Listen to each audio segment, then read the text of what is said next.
korupsi menahan dua petinggi perusahaan BUMN PT BGR. Bupati Kepulauan Meranti Muhammad Adil ditetapkan KPK sebagai tersangka. KPK kembali menahan dua tersangka kasus dugaan korupsi penyaluran bantuan sosial atau bansos beras untuk penerima manfaat dan program keluarga harapan di Kementerian Sosial.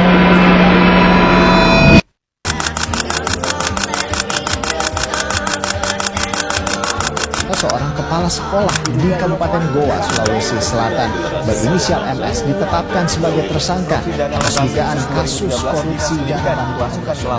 Tersangka akan ditahan selama 20 hari untuk pengembangan kasus korupsi yang melibatkan sejumlah pejabat daerah. KIP, dana bos, banyak hancur ini. Gak usah tambah harap kalau memang banyak korupsi uang negara habis, bukan untuk rakyat. Baiklah, di sini kami akan menjelaskan sedikit yang kami ketahui tentang tindak pidana korupsi. Tindak pidana korupsi adalah tindakan melanggar hukum yang melibatkan penyalahgunaan kekuasaan atau posisi dalam rangka memperoleh keuntungan pribadi atau kelompok dengan cara yang tidak sah. Tindakan pidana korupsi melibatkan penyuapan, pemerasan, penggelapan dana, penyalahgunaan wewenang, dan praktik-praktik lain yang merugikan kepentingan publik dan melanggar prinsip-prinsip integritas, transparansi, dan akuntabilitas. Selanjutnya, apa saja tindakan korupsi berdasarkan UU Tipikor? Yang pertama ada suap menyuap. Suap menyuap adalah praktik korupsi di mana seseorang memberikan atau menerima suap sebagai bentuk pertukaran yang tidak sah. Dalam suap menyuap, pihak yang memberikan suap berharap mendapatkan keuntungan dan perilaku khusus dari pihak yang menerima suap. Yang kedua, tindakan merugikan negara. Tindakan yang merugikan negara adalah tindakan yang menyebabkan kerugian finansial, politik, sosial, dan moral bagi negara dan masyarakatnya. Tindakan korupsi seperti penyuapan, penggelapan dana publik, atau penyalahgunaan wewenang merugikan negara dengan menguras sumber daya publik yang seharusnya digunakan untuk pembangunan dan kesejahteraan rakyat. Yang ketiga, penggelapan dalam jabatan. Penggelapan dalam jabatan adalah tindakan penyalahgunaan kepercayaan atau posisi yang dilakukan oleh seseorang yang menduduki jabatan atau posisi tertentu dalam suatu organisasi atau lembaga. Tindakan ini melibatkan penggelapan atau penyelewengan dana, aset, atau sumber daya yang seharusnya digunakan untuk kepentingan organisasi atau masyarakat. 4. Pemerasan. Pemerasan adalah tindakan yang melibatkan ancaman atau penggunaan kekerasan untuk memaksa seseorang atau kelompok untuk memberikan uang, barang, atau keuntungan lainnya. Pemerasan biasanya dilakukan dengan tujuan memperoleh keuntungan pribadi atau materi dari korban. Yang kelima, perbuatan curang. Perbuatan curang adalah tindakan yang melibatkan pelanggaran terhadap prinsip-prinsip kejujuran, integritas, atau aturan yang berlaku. Perbuatan curang dapat terjadi dalam berbagai konteks, baik dalam kehidupan pribadi, pendidikan, pekerjaan, maupun dalam berbagai aspek kehidupan sosial. 6. Gratifikasi.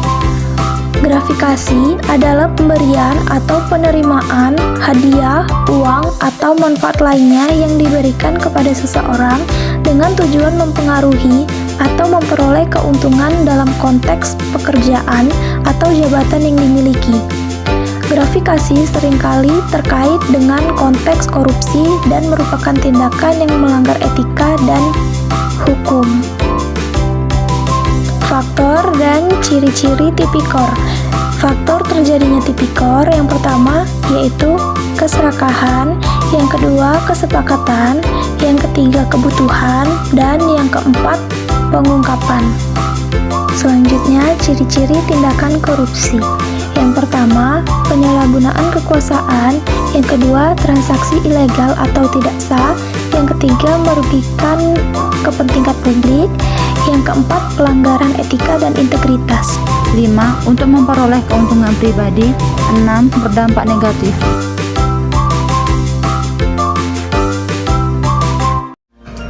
Dampak tipikor dalam kehidupan: 1. Merusak kedisiplinan. 2. Kebencian sosial. 3. Kekacauan politik. 4. Merusak tatanan hukum. 5. Biaya ekonomi yang tinggi. 6. Menghambat profesionalisme. Selanjutnya, cara mencegah korupsi dari diri sendiri. Yang pertama, hidup sesuai kemampuan. Yang kedua, mengatur pengeluaran. Yang ketiga, fokus kepada kinerja dan tanggung jawab pribadi. Keempat, mengatur manajemen waktu. Dan yang terakhir, selalu bersyukur.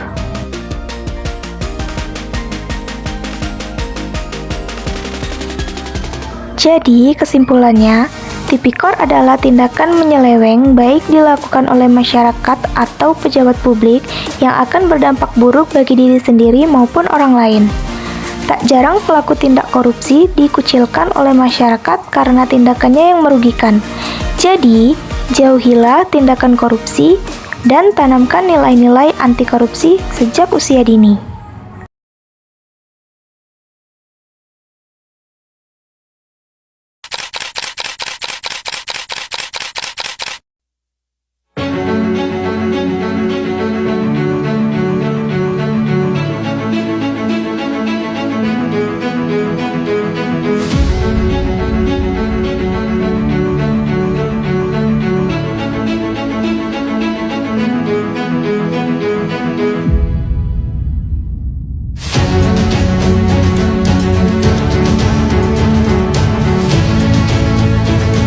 Tahukah kamu, korupsi adalah perilaku tidak jujur atau curang oleh mereka yang berkuasa, biasanya melibatkan penyuapan. Korupsi berasal dari kata Latin corruptus yang berarti merusak, menyuap, dan menghancurkan. Korupsi diperkirakan telah ada sejak dinasti Mesir dan saat ini masih berlangsung di hampir setiap negara di dunia.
Assalamualaikum. Ya bisa minta tolong kirimkan uang nggak ya, soalnya nih ya butuh buat biaya kuliah sekaligus buat biaya makan juga. Waalaikumsalam. Ya nah, nanti Bapak kirim. Oh oke ya, terima kasih. Assalamualaikum. Sama-sama nak. Waalaikumsalam.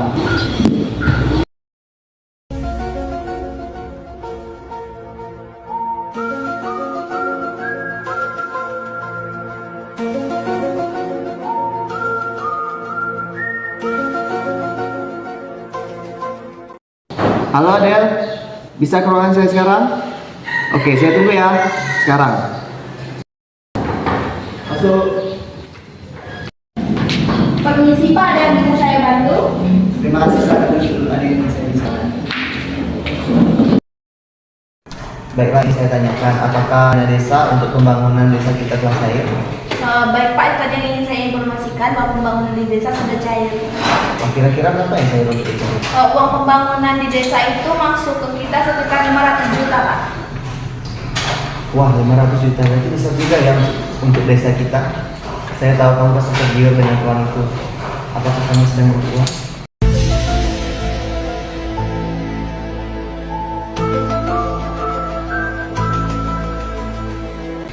Bagaimana ya Pak maksud Bapak? Bagaimana kalau kita selipkan uang sebagian untuk keperluan pribadi? Maaf Pak, kalau untuk penggelapan dan seperti itu saya tidak berani. Tenang saja, aman kok kalau sama saya. Saya bakal tanggung jawab kalau kita ketahuan memanipulasi uang itu. Baik Pak, saya percaya ucapan Bapak. Kita memanipulasi uang itu supaya kita tidak ketahuan. Kalau menurut saya Pak, bagaimana kalau kita memainkan harta pada saat pembelanjaan bangunan Pak? Baiklah, saya akan usahakan tidak ada yang bakal tahu tentang rencana kita ini. Baik Pak, saya juga akan mengerjakan hal tersebut dengan baik.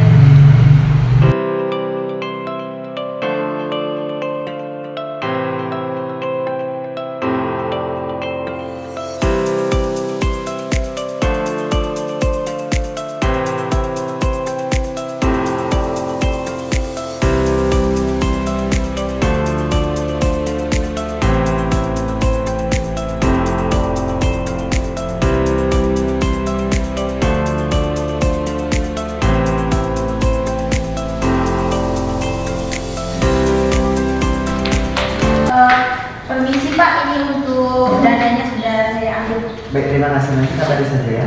Oh iya baik Pak, saya permisi ya Pak. Silakan.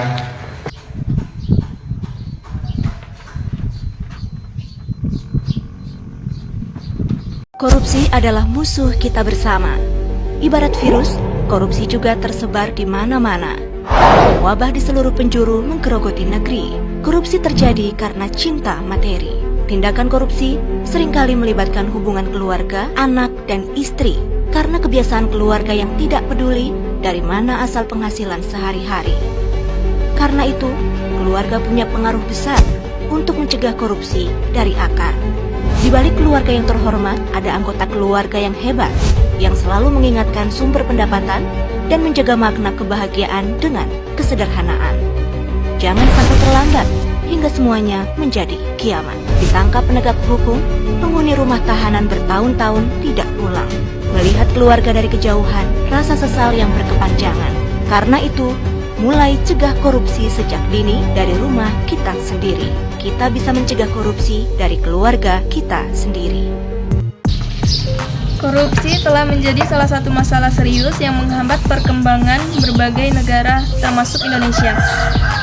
Fenomena ini tidak hanya merugikan perekonomian negara, tetapi juga melemahkan fondasi moral dan integritas masyarakat. Korupsi seringkali terjadi di berbagai sektor, publik maupun swasta, sehingga mengikis kepercayaan publik terhadap institusi pemerintah dan sistem hukum. Data dari Transparency International menunjukkan bahwa Indonesia secara konsisten berada pada peringkat rendah dalam indeks persepsi korupsi yang mengidentifikasikan bahwa praktik-praktik korupsi masih marak terjadi. Di sisi lain, integritas dianggap sebagai solusi fundamental untuk mengatasi masalah korupsi. Integritas mencakup sifat jujur, bertanggung jawab, dan berkomitmen pada nilai-nilai etika yang tinggi.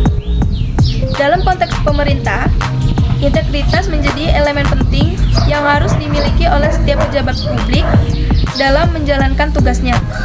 Masyarakat yang memiliki integritas kuat juga berperan dalam mencegah korupsi melalui pengawasan dan partisipasi aktif dalam membangun sosial dan politik.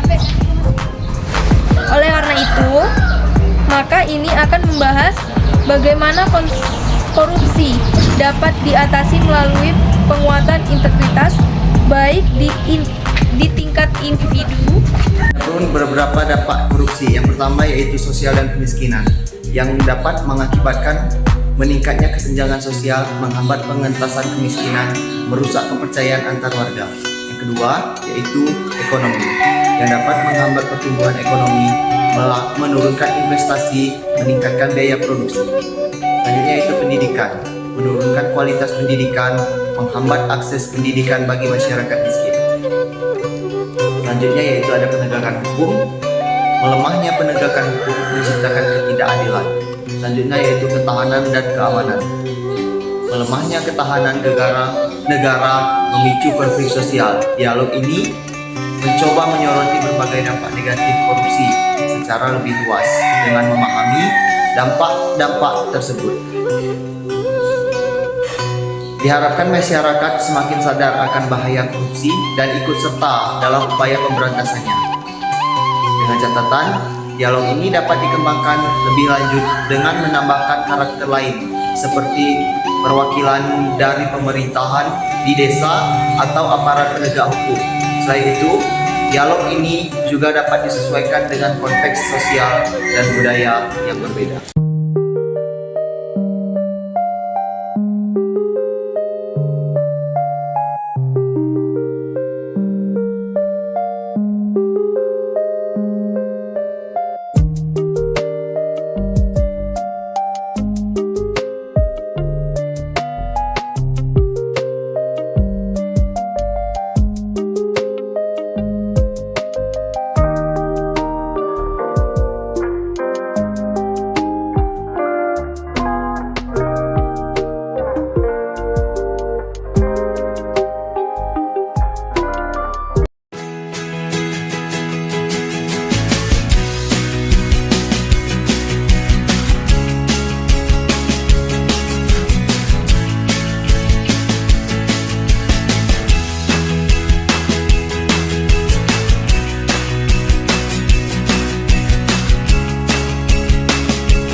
Ada beberapa faktor yang menyebabkan terjadinya korupsi.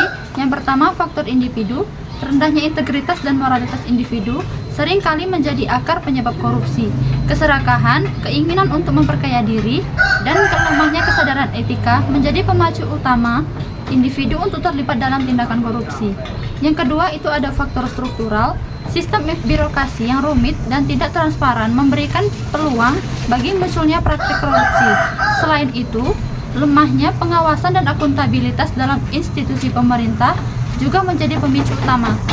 Faktor yang ketiga yaitu budaya dan lingkungan sosial. Di beberapa tempat, korupsi telah menjadi bagian dari budaya atau kebiasaan, di mana tindakan suap menyuap dianggap sebagai hal yang wajar untuk memuluskan urusan. Lingkungan sosial yang permisif terhadap praktik korupsi ini membuat orang merasa tidak perlu khawatir saat melakukan tindakan yang melanggar hukum. Yang keempat itu faktor rendahnya penegakan hukum. Hukum yang tidak ditegakkan dengan tegas terhadap pelaku korupsi menimbulkan rasa impunitas, sehingga memperbesar peluang terjadinya korupsi. Jika pelaku korupsi merasa bahwa mereka dapat lolos dari hukuman, mereka akan lebih berani melakukan tindakan tersebut.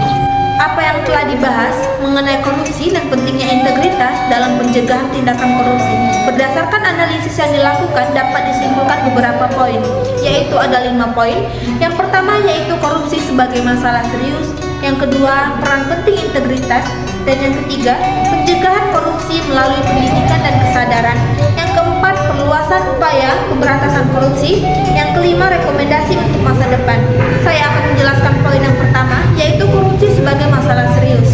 Korupsi merupakan masalah yang kompleks dan multidimensional yang berdampak negatif pada semua aspek kehidupan masyarakat, termasuk ekonomi, sosial, dan politik. Praktik korupsi tidak hanya merugikan negara, tetapi juga menciptakan ketidakadilan dan mengurangi kepercayaan masyarakat terhadap institusi publik. Yang kedua yaitu peran penting integritas. Integritas individu dan lembaga menjadi faktor kunci dalam mencegahnya terjadinya korupsi. Ketika nilai-nilai integritas diterapkan dan dijunjung tinggi, maka peluang untuk terjadinya korupsi dapat diminimalisir. Penguat integritas harus dimulai dari pendidikan yang baik serta prinsip etika di berbagai faktor. Yang ketiga, pencegahan korupsi melalui pendidikan dan kesadaran. Pendidikan anti korupsi berfungsi sebagai alat efektif untuk meningkatkan kesadaran masyarakat akan bahaya korupsi dan pentingnya integritas. Dengan membekali generasi muda dengan pengetahuan dan nilai anti korupsi, diharapkan mereka dapat menjadi agen perubahan yang mempromosikan kejujuran dan transparansi di lingkungan mereka. Yang keempat, perluasan upaya pemberantasan korupsi. Untuk memberantas korupsi secara efektif, diperlukan kerjasama antar pemerintah, masyarakat, dan lembaga penegak hukum. Penerapan kebijakan yang transparan, akuntabilitas yang kuat, dan dukungan dari masyarakat akan memperkuat upaya pemberantasan korupsi. Dan yang terakhir yaitu poin kelima, rekomendasi untuk masa depan. Diperlukan langkah-langkah konkret untuk menguatkan integritas, seperti reformasi birokrasi, pengawasan yang ketat terhadap penggunaan anggaran, dan perlindungan terhadap pelapor tindak korupsi. Masyarakat juga harus diberdayakan untuk berpartisipasi aktif dalam pengawasan dan pelaporan tindak korupsi. Ada beberapa jenis-jenis korupsi, yaitu korupsi diatur di dalam 13 pasal di Undang-Undang Nomor 31 Tahun 1999 dan perubahannya yang kemudian dirumuskan menjadi 30 jenis-jenis tindak pidana korupsi. Ke-30 jenis korupsi tersebut disederhanakan ke dalam 7 jenis tindak pidana korupsi, yaitu korupsi yang terkait dengan kerugian keuangan negara, suap menyuap, penggelapan dalam jabatan, pemerasan perbuatan curang, benturan kepentingan dalam pengadaan, dan gratifikasi. Jenis-jenis korupsi tersebut akan dijelaskan dalam pembahasan berikut. 1. Merugikan keuangan negara. Pengertian murni merugikan keuangan negara adalah suatu perbuatan yang dilakukan oleh orang, pegawai negeri sipil atau PNS, dan penyelenggara negara yang melawan hukum. Penyalahgunaan kewenangan, kesempatan atau sarana yang ada padanya karena jabatan atau kedudukan dengan melakukan tindak pidana korupsi. Jenis korupsi yang terkait dengan kerugian keuangan negara diatur di dalam pasal 2 dan pasal 3 Undang-Undang Nomor 31 Tahun 1999, Putusan MK Nomor 25. Adapun unsur-unsur korupsi yang mengakibatkan kerugian negara dalam kedua pasal tersebut adalah pasal-pasal 2 Undang-Undang 31 Tahun 1999, pasal 3 Undang-Undang Nomor 31 Tahun 1999, Putusan MK Nomor 25.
Tanpa disadari, korupsi telah menjadi sebuah budaya.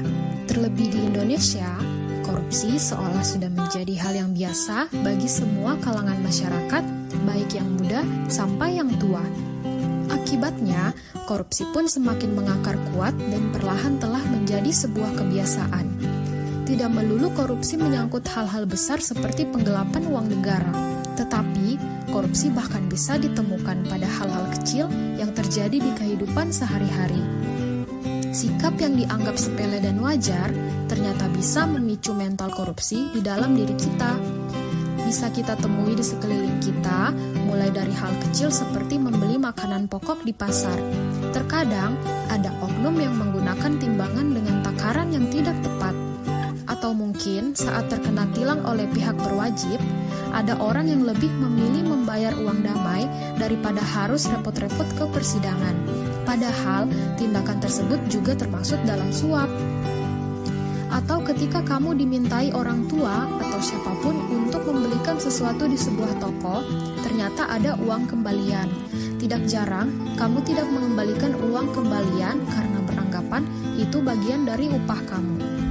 Korupsi tidak semua tentang uang, tetapi korupsi ada yang berbentuk waktu. Contohnya, terlambat masuk kerja atau sengaja datang terlambat. Fenomena korupsi sudah menjadi hal yang biasa. Maka, sebagai warga negara yang baik, apakah kita hanya tinggal diam saja? Tentu tidak. Kita bisa meninggalkan budaya korupsi dengan cara menanamkan sifat anti korupsi dalam kehidupan sehari-hari, dengan selalu bersikap jujur dalam perkataan atau perbuatan, disiplin, dan bertanggung jawab dalam melakukan kegiatan apapun. Itu semua dilakukan sebagai upaya untuk menghindari tindakan korupsi yang bisa merugikan diri sendiri dan orang lain.